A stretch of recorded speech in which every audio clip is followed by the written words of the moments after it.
Exercise 6 translation. बच्चों इसमें मैं आपको पैराग्राफ वाइज ट्रांसलेशन करा रही हूँ। पहले मैं पूरा पैराग्राफ पढ़ दूंगी, फिर लाइन बाय लाइन इसका आपको एक्सप्लेनेशन कर दूंगी। देखो, वसंत आ गया है। मार्च और अप्रैल महीने का नाम ही वसंत है। क्या बड़ी सुहावनी ऋतु होती है। इस ऋतु में ना अधिक गर्मी और ना अधिक ठंडक होती है। पेड़ों से पत्ते गिर जाते हैं, नई कोपलें पुनः निकलती हैं, वन और बाग आकर्षक लगते हैं, खेतों में फसल पकने लगती है। इसी कारण से वसंत को ऋतुराज कहते हैं।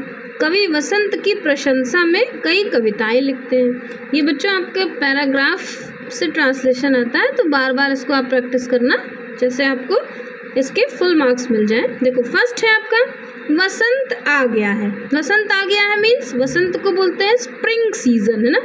तो स्प्रिंग हैज अराइव्ड।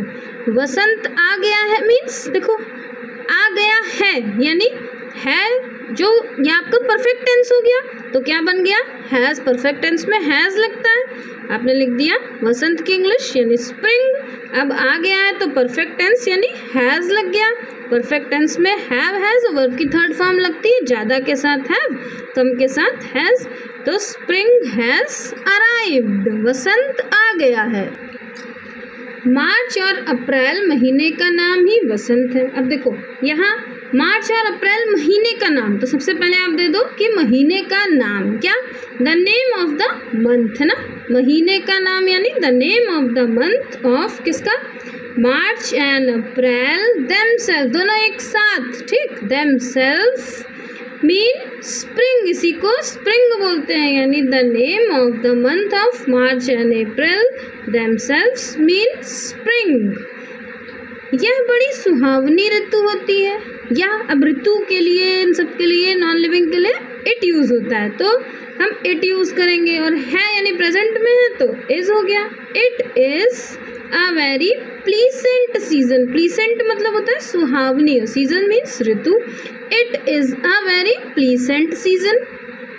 इस ऋतु में ना अधिक ठंडक और ना अधिक गर्मी होती है। अब इस ऋतु में यानी किसमें, इन दिस सीजन, इस ऋतु में, इन दिस सीजन। अब क्या बता दो, it is neither too cold, है ना अधिक ठंडक होती है, नॉर टू हॉट, और ना ही ज़्यादा अधिक गर्मी होती है। In this season it is neither too cold nor too hot, और ना ही ज़्यादा गर्मी होती है।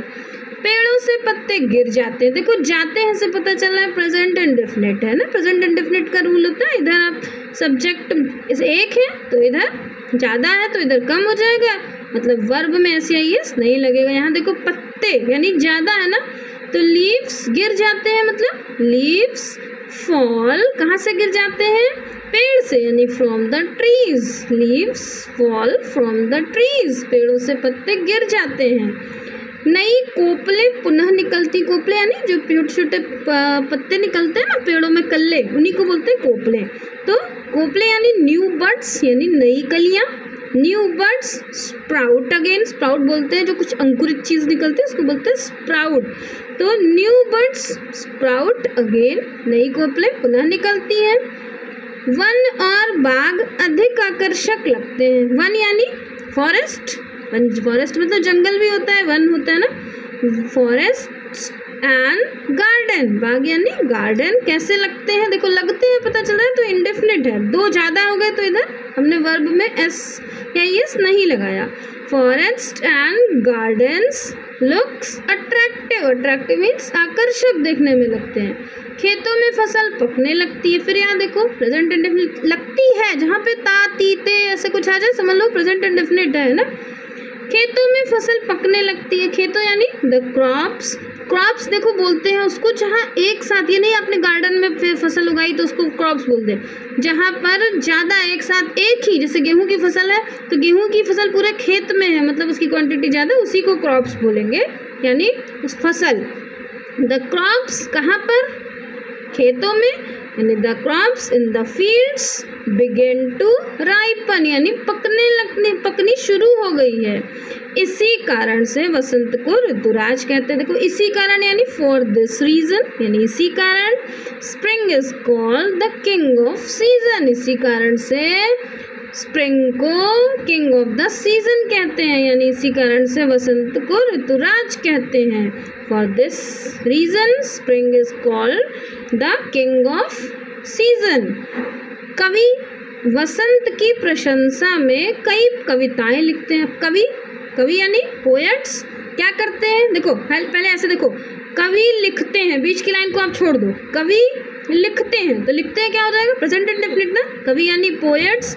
फिर राइट क्या लिखते हैं, कई कविताएं। फिर देखो पीछे से चलते चलो, कई कविताएं यानी मैनी पोएम्स। कहाँ लिखते हैं, किस लिए, वसंत की प्रशंसा में, इन प्राइज ऑफ स्प्रिंग, है ना।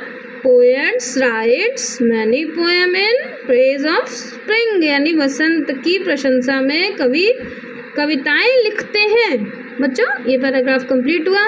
वैसे सारे पैराग्राफ ये आपकी क्लास 9th की न्यू लाइट इंग्लिश बुक के पैराग्राफ के ट्रांसलेशन है। कोई आपको अलग से चाहिए हो तो आप उसमें बता दो, और मैं ऐसे पैराग्राफ ट्रांसलेशन कराती जाऊंगी। आप इसको देखते जाना, हिंदी से इंग्लिश और इंग्लिश टू हिंदी दोनों आपके यहाँ एग्जाम में 10-10 नंबर का आता है, तो उसको ज़रूर प्रिपेयर कर लेना। बाय बच्चों।